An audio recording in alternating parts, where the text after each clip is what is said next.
Hello, wonderful people, viewers and subscribers all over the world. My people, Igbo people particularly, don't get it twisted and don't make any mistake in believing that there are no brave Igbo elders speaking up against the oppression happening to our people. Do not be deceived that there are no Igbo elders that do not stand in the gap to defend our people, especially now that we are being threatened by the president of Nigeria with another genocide, reminding us of 1967 to 1970, to treat our people in the language they will understand. Now, for those of us who are unfortunate to be in the field for the 30 months of the Civil War, to see the carnage of how we kill ourselves, at least 1 million people.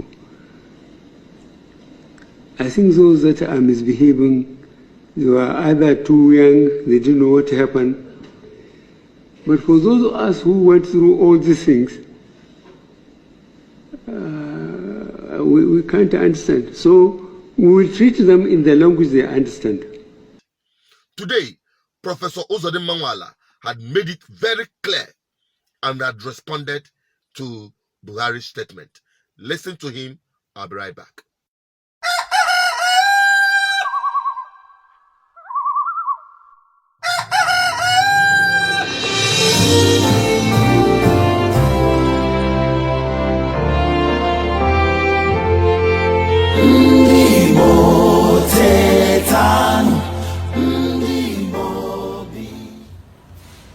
Fellow compatriots, Igbo, wherever you are, all over the world, and also our friends, global community. This is a declaration by Igbo Development Foundation, ADF, on the raging insecurity in Igbo today. Before we air this declaration from the Board of Trustees of ADF, it is important for us to recall the key factors in the raging anarchy in Nigeria. In the first place, we want to say that 1969 is not 2021. Therefore, it's important to let those who do not know what happened in 1966-70, especially our late listeners and our brothers and sisters in the Southwest, North Central, and good part of the South-South, who, due to false propaganda, fought against the Igbos and Biafra in the 1966-70 war. We're happy that today they have learned their lessons like us in a bitter way. It is inconceivable that they will be deceived again any longer this time around. It is therefore too late to play the typical divide and rule in the Southwest, Southeast, South, and North Central. It's important to emphasize the causes of the current insecurity, banditry, and kidnappings in Nigeria.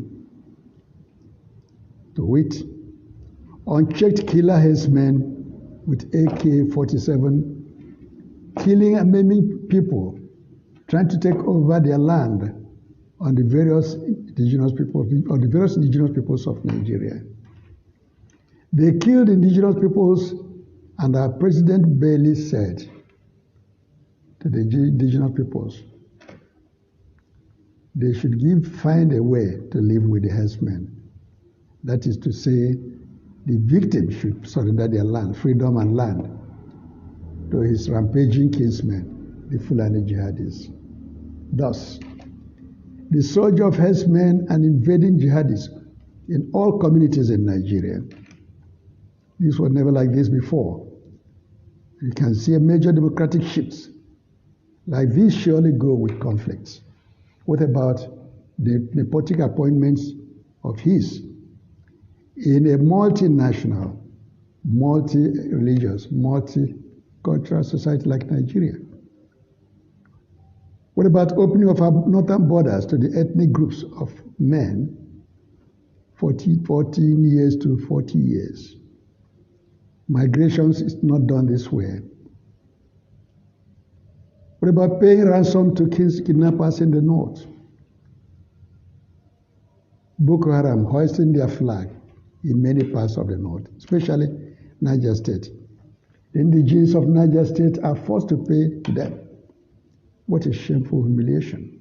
The federal government, which is unwilling to tackle these problems in the north, has invaded Igbo, killing and maiming and abducting innocent citizens for daring to resist the takeover of the ancestral lands.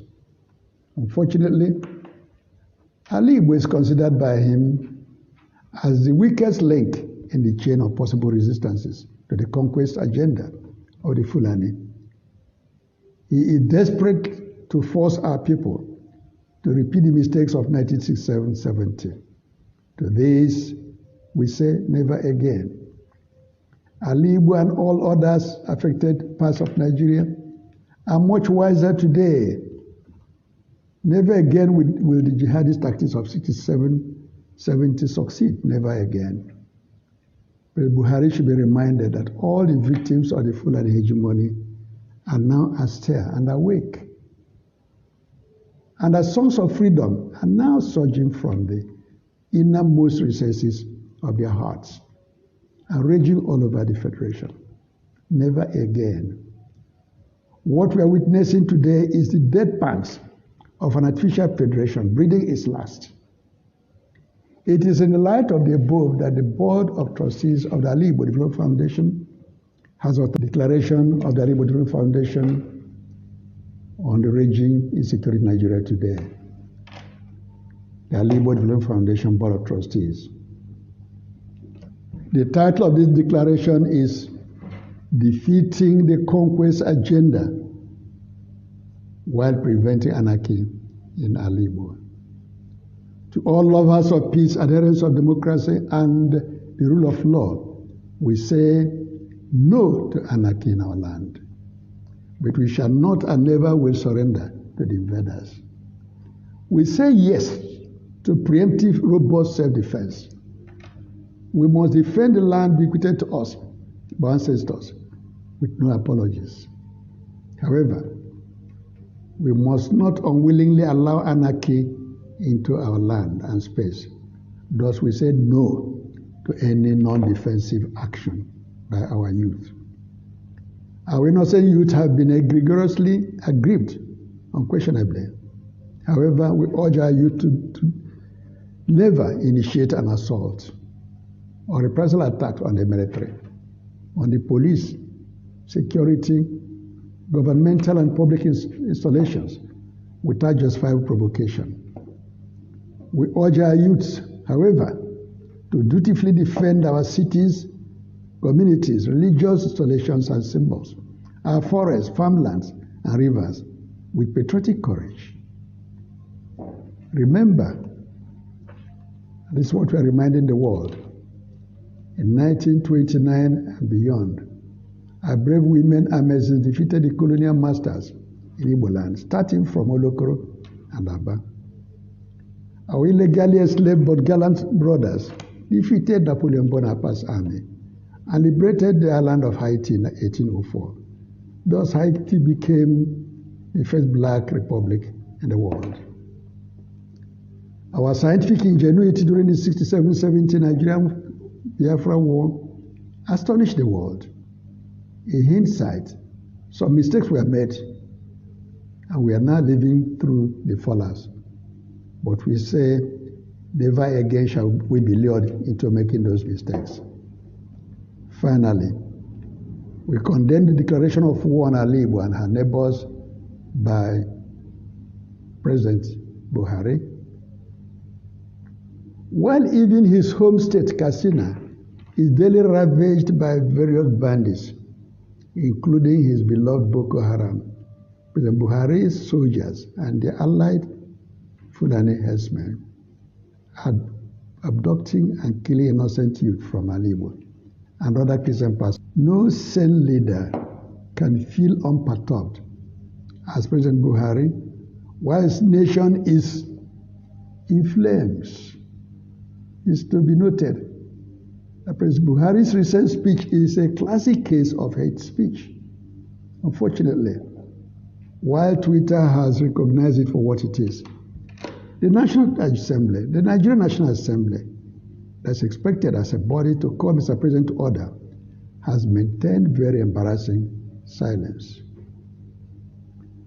Mr. Buhari should remember that Igbo are wiser today than they were in 1966, 67, 70, when they lost the Biafra War due to internal strategic errors, propaganda, and international conspiracy.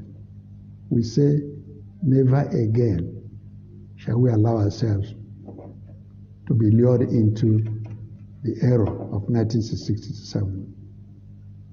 This statement is signed by the President of our Igbo Foundation, myself, the Chairman of AJBOT, His Lordship Bishop Obi Bezuonobogo, our Acting Secretary, Dr. Onyi Beneche, Honorable Abionyike, Chairman, AD Publicity Bureau. Thank you, ladies and gentlemen. You've heard him.